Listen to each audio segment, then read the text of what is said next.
It's been a few months since I found out the truth, but I still feel that sick twist in my gut whenever I think about it.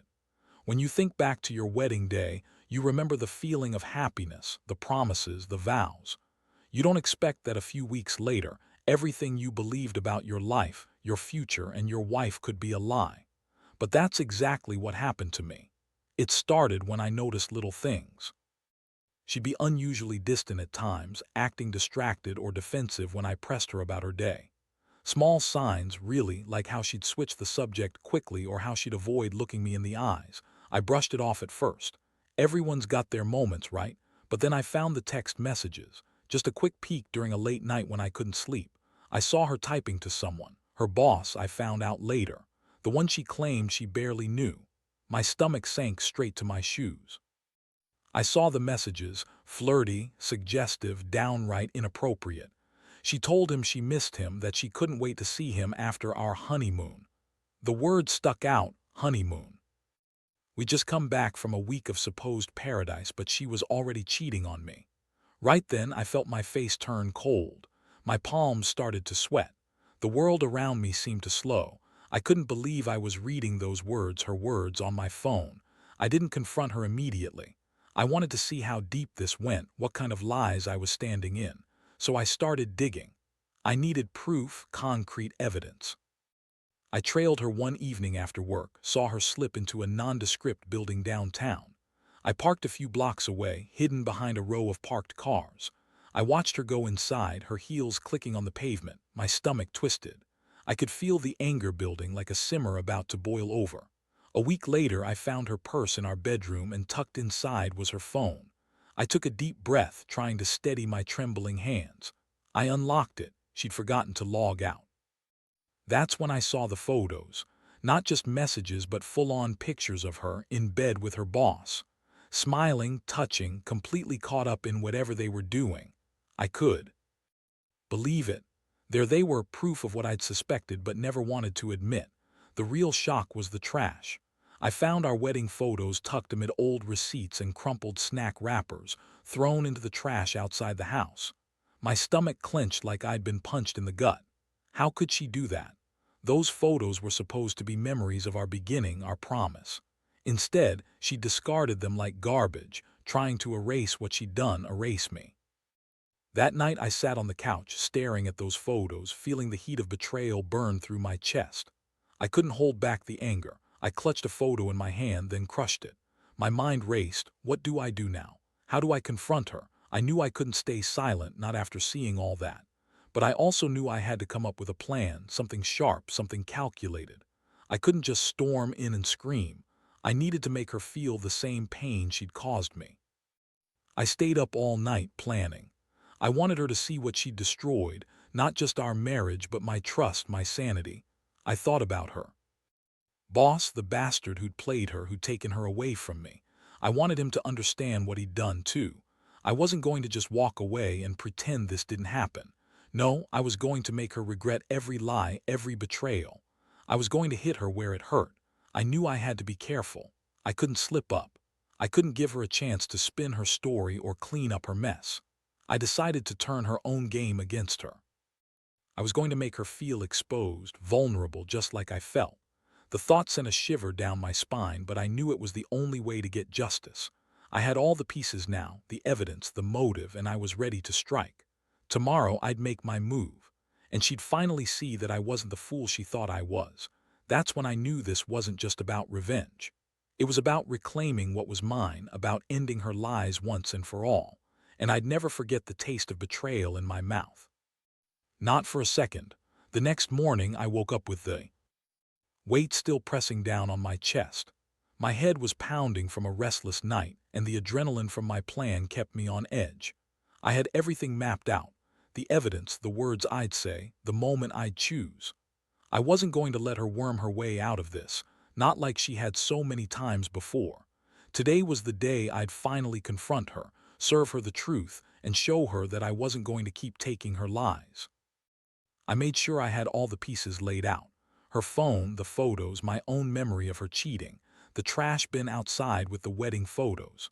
I also had a prepaid envelope I bought from the store, ready to mail the evidence anonymously. That way she wouldn't see my face, wouldn't have a chance to spin her stories. I wanted her to realize the damage she'd done, to feel that cold shock of betrayal from all directions. I waited until she left for work, her keys jangling as she hurried out the door.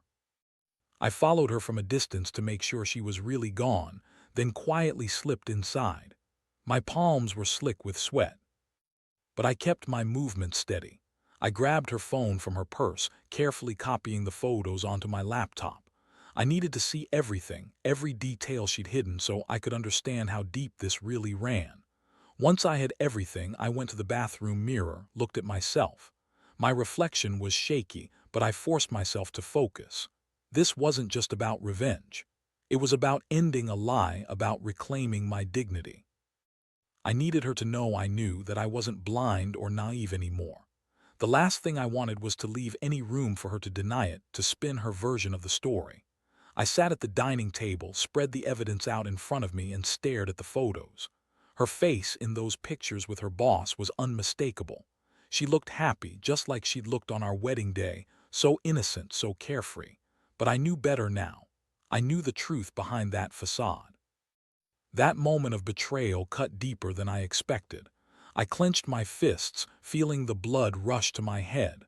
I grabbed the envelope, carefully sealed it with the evidence inside, then wrote a quick note: "You can't hide from the truth forever." I dropped the package in the mailbox, feeling a strange mixture of relief and anger. The cat was out of the bag now.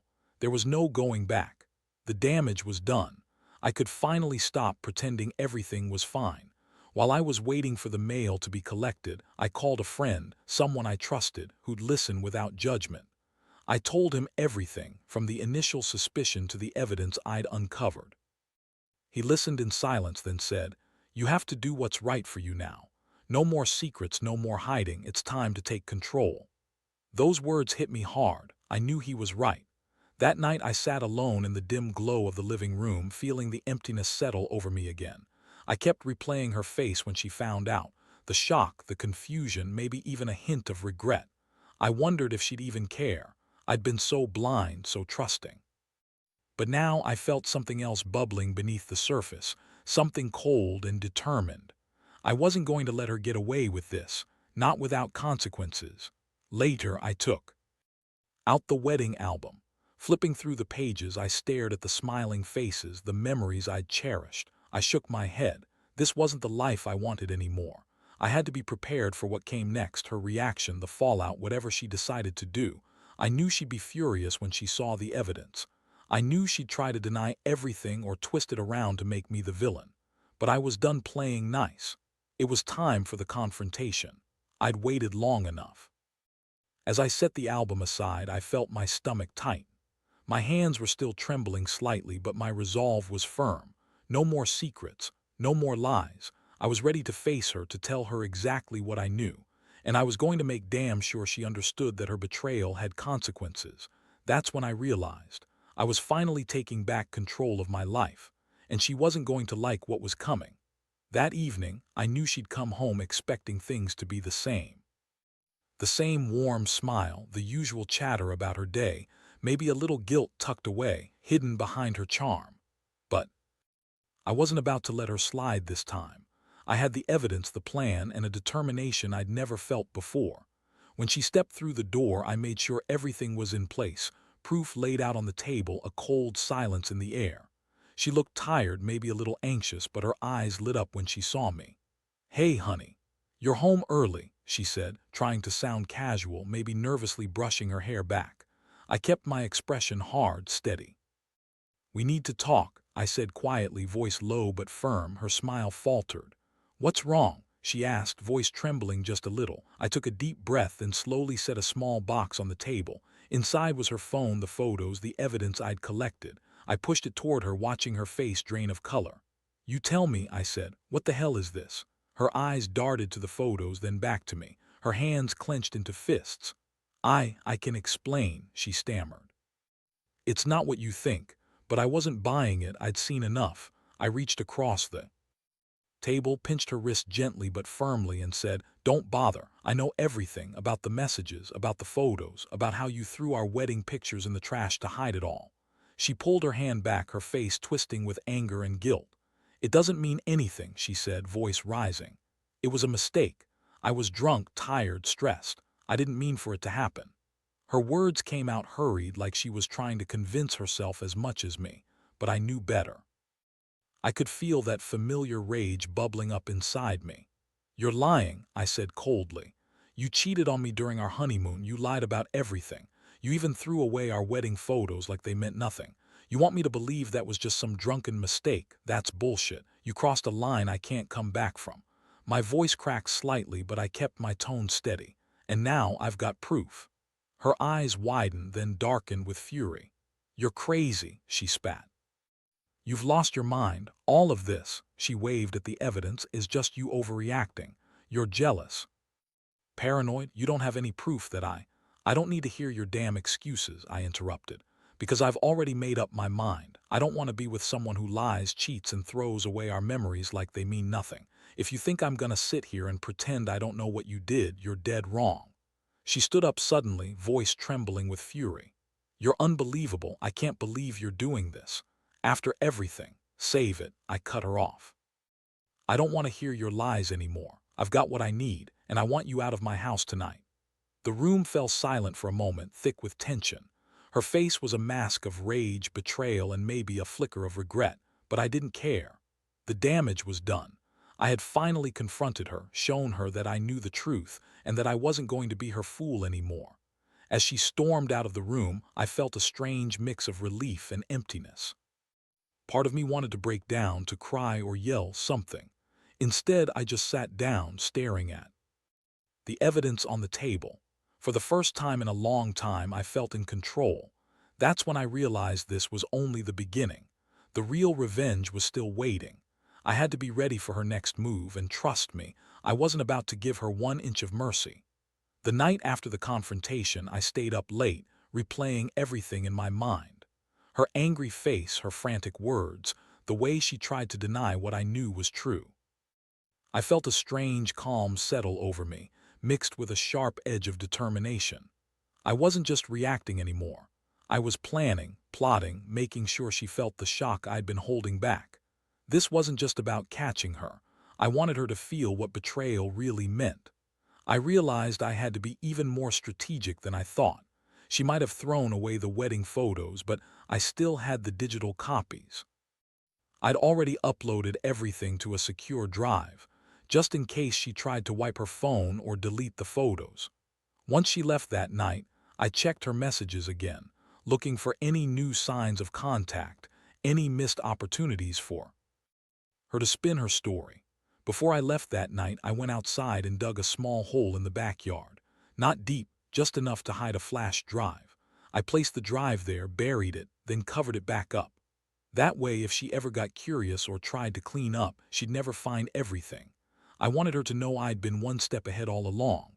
I also set up a little microphone in the bedroom, nothing fancy, just enough to record her if she talked to herself or made any more mistakes. I wasn't leaving anything to chance anymore. The next morning, I woke feeling oddly energized.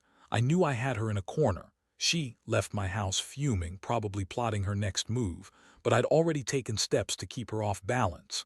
Now I just had to let her stew. I kept an eye on my phone throughout the day, waiting for her to reach out, waiting for her to slip up again. Around lunchtime, I got a text. It was her trying to play innocent, asking if I wanted to meet and talk like adults. I smiled coldly and ignored it. She wasn't about to manipulate me anymore. I knew she was desperate, that she'd try to spin this into some kind of misunderstanding, but I wasn't going to give her the satisfaction of a response. Later that evening, I went to the local bar. I needed clarity, something to ground me. I ordered a beer and sat outside, watching the world go by. That's when I saw her coming in with her boss. They looked close, too close for a couple of colleagues. I felt that familiar heat rise in my chest. I kept my distance but watched closely, feeling my fists clench as she laughed at something he said. That's when I realized I had more than enough evidence to make her regret everything. Once she and her boss left, I followed at a distance. I didn't want to be obvious, but I needed to see where they went. They headed toward a fancy hotel downtown. I parked around the corner and watched from a dark alley. They disappeared inside, probably for a late-night rendezvous. My stomach twisted again, but this time with a darker sense of purpose. I knew her routine now. I knew her games. That night I drafted a message to her, one I had no intention of sending, but one that would serve as my mental outline. It would be a warning, a declaration that I knew everything, that I was ready to ruin her if she tried to deny or lie her way out of this. I'd already started setting the final phase in motion. I knew I'd have to be patient. Revenge isn't a quick game. It's about precision, timing, and making her feel every ounce of pain she'd caused me. I was ready to make her see that betrayal doesn't come without consequences. And I was going to be the one to deliver them. She might have thought she could play me, but I was done being the fool. Now, I was the one in control, and she was about to find out just how far I was willing to go. The days that followed were a blur of calculated silence and quiet preparation. I kept everything close, carefully monitoring her routines, her contacts, her every move. Every time I saw her on the street or heard her voice on the phone, I felt that familiar burn of anger mixed with cold determination. I knew she was trying to act as if nothing had changed, trying to pretend like she still had control, but I'd already taken the first steps toward her downfall. She started to get nervous, I could tell. Her texts became more frantic, her calls more desperate. I ignored most of them, letting her twist in the wind. I had what I needed. The evidence was secure, hidden where she'd never find it. The recordings I made confirmed every suspicion I had. She was sneaking around, meeting him late at night, just like I'd seen. I'd set the trap, and now I was just waiting for her to walk right into it. One evening, I made sure I was out of the house when she called, asking if I wanted to meet to talk. I played it cool, pretending to be open to reconciliation. Inside, I was already planning my move. My reply was short: meet me at the park in 15 minutes. I wanted her to think I was still naive, still unsure of what was happening. That's when the real game would start. When she arrived at the park, I was already there, sitting on a bench, pretending to be lost. In thought, she looked tense, her eyes darting around, trying to read my face. I kept my expression neutral as she approached. "Hey," she whispered nervously. "I'm sorry about everything. I want to fix this, please." That's when I pulled out the final piece of my plan. I reached into my pocket and handed her a sealed envelope. Her eyes widened as she looked at it. She knew what it was. "What's this?" she asked, voice trembling. "You've lied, you've betrayed me," I said, voice low but steady. "This is everything. The proof I've been waiting for, the evidence of your affair, the recordings, the photos, the messages, it's all in here. I'd suggest you read it before you try to spin your stories again." Her hand shook as she reached for the envelope, but I held it firm. "You want to end this with some kind of apology? Fine. But I want you to understand you're not getting away with this, not without paying a price." She looked so defeated, so broken, that I almost hesitated. But then I remembered the lies, the trash, the stolen memories. No, this was justice. This was me finally taking control. I told her, "You chose to cheat, to lie. Now I choose to walk away, and you're going to regret everything you did." Without another word, I turned and walked away, leaving her standing there, clutching that envelope. I didn't look back. I didn't want to see her cry or beg. I knew she would. I knew she'd try to call or text, but I was done. The house, the marriage, the trust, everything was shattered. I'd finally dismantled her web of lies. That night I went home and packed up what was left of our life together. I handed over the keys, cleaning out our shared space, feeling the weight of her betrayal lift just a little. I knew I'd never forget, and I knew I'd never forgive. But I also knew I was finally free. Walking out that door, I realized something clear. Sometimes the only way to truly reclaim yourself from betrayal is to cut out everything that isn't real. I didn't need her anymore. I needed to move forward. And I was done waiting. From this moment on, I decide my own future. The next few weeks were a whirlwind of cleanup and reflection. Once I handed over the keys and signed the final papers, I could finally breathe again. The house was empty, stripped of all traces of her betrayal.